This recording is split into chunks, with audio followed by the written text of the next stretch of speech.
So, should the Maryland man have been deported back to El Salvador? My name is Brandon Vogel. This is Evolution. We're going to dive into this just quickly. Because I know this has been it's been kind of crazy to me how much attention this event has happened and what it is like. It's getting everyone's eyes to look at it, and depending on whatever political part of the spectrum you are on, it's easy to come into it if you don't know the situation to already have a bias or a prejudice about it. And should this man have been deported, and they keep calling him the Maryland man, and is that an accurate depiction of who he is? Kilmar Abrego Garcia, known as the Maryland man at this time, was deported back to El Salvador, but now he's in prison. He's in prison over there, and it has to do with he is a MS-13 gang member.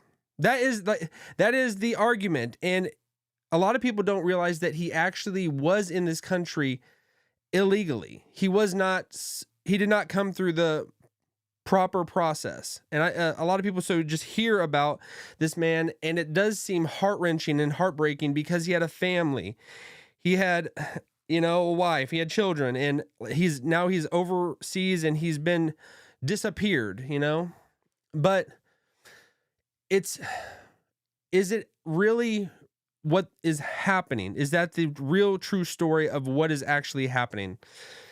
To me, it is not. I want to come to things as much as I can unbiased, but based on all the evidence that has been put forward, he was just as anybody else. He came into the country illegally, and he had affiliations with MS-13, and that's so I don't know. I don't understand why people on the left have decided to. This is their side's battle cry, that he is a pinpoint depiction of what the Trump administration is doing and could do to you. So everybody's in jeopardy. How this is all going to play out, I don't think Trump and his team are going to budge at all. And I believe they were in the right to do what they did. They're trying to do what the American people elected him to do, which was to reverse everything that the previous administration had done in allowing everybody to come in. And I've said this before. If I was outside of the country, I would want to get in as well. As if I was in those parts of the world, I would want to get into the United States as well. So it's easy to be on one side and just think, oh, they're terrible people by trying to get into our borders and trying to find life in our country when they have such they're not in a good circumstance where they're at, and that's why there's so many caravans where people want to come to the United States, and we've allowed there to be a magnet to draw people to the United States. And is the United States doing the right thing by just having open borders and letting everybody to come in? Is that an evil thing by saying we have laws and restrictions? We have a fence up. Say you have a home. A lot of people have fences up. A lot of people, they want to feel safe in their own home. And I know that can be extremely controversial to some people. And I am a Christian. I'm a Christian, and we want to take care of everybody as much as possible, but also there is laws that have to govern society. Otherwise, we are going to just crumble and not be able to function. So I get it. I completely get it.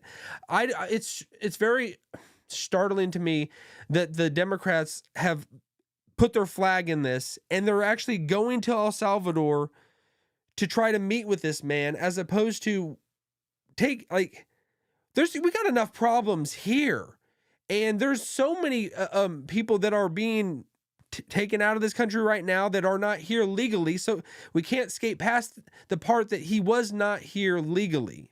He did not go through a process to get in. So we can't just think because he has a family, because everybody's human, you know, in the whole thing about Christianity, we are all on the same playing field. We are all on the same level. It doesn't matter how much money or wealth you have or whatever awesome spot you were born into, you know, we are all on the same level. So it's not to say that anybody is any worse than anybody else, you know. At their core, we are all, and there is no difference between the worst person in the world as opposed to the best person appearing in the world to us, you know. We got to people make their decisions, you know.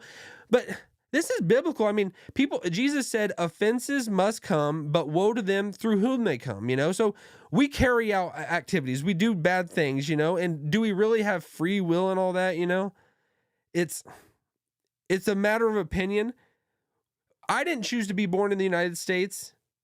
Kilmar Abrego Garcia didn't choose to be born in El Salvador.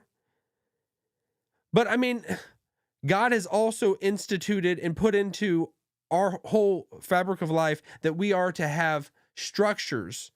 And that is what the government is supposed to do. We are supposed to set up courts of law. We are supposed to set up things that humanity can function and not just destroy ourselves.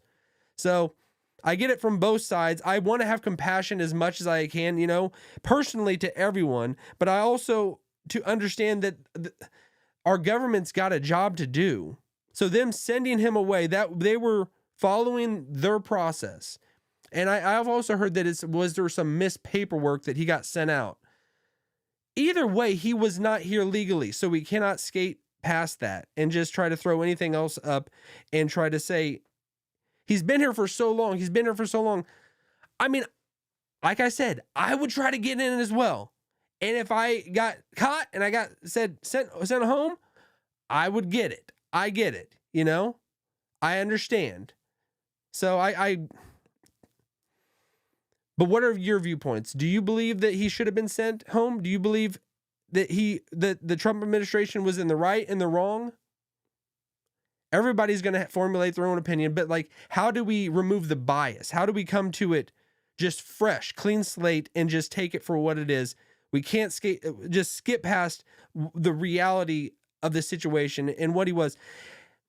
And we got to take into account, he was also involved in MS-13 activity, and he has a whole rap sheet of all this stuff that he's done. So, but it should fall on, he was not here. He did not come through the process, you know. So Trump, they're reacting heavily based on the mandate that they were given by the American people. So that's my viewpoint on it. That's how I see it. But let me know what you think. I'm always open to whatever is true, whatever is real. I want to get on that. I don't want to be where I am just a dummy that just following, you know, the waves of the wind, the political tide, whatever I'm being pushed into, and whatever I think at the time. I am open to whatever is true. That's the main thing, you know. And if we come to this as much as we can unbiased, I think it's just clear cut. He wasn't here illegally. That's like bottom line, you know, and they deported him. So he went to prison. He's over there because that's their country's deal. El Salvador, they throw their gang members into prison. So that's why he's in prison, you know. We're not deciding, we didn't send him into prison. We send him back to his country, and they are the ones putting him in prison. So, all right, we'll leave it at that. If you've liked this video, hit that like button and subscribe to this channel, and we'll see you in the next one. I could see the cracks form in the paint, growing like a fire. What do I say? Can you see them? Can you see them?